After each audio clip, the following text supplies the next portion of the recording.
এই বিড়ালকে কখনো আপনারা কষ্ট দিবেন না, বিড়ালকে আদর করবেন, বিড়ালকে ভালো মতো পুষবেন।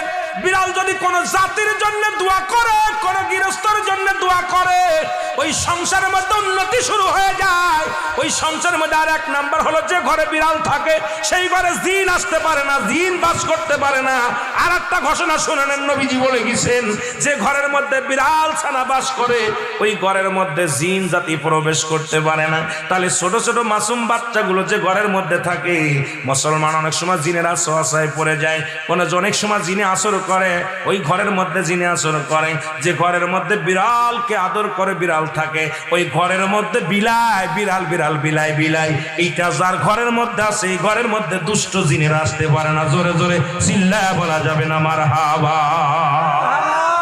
একবার নবী সুলাইমান আলাইহিস সালাম শুনতে পাইলেন পাশের বাড়িতে একটা কুকুরকে কষ্ট দিয়ে বিষ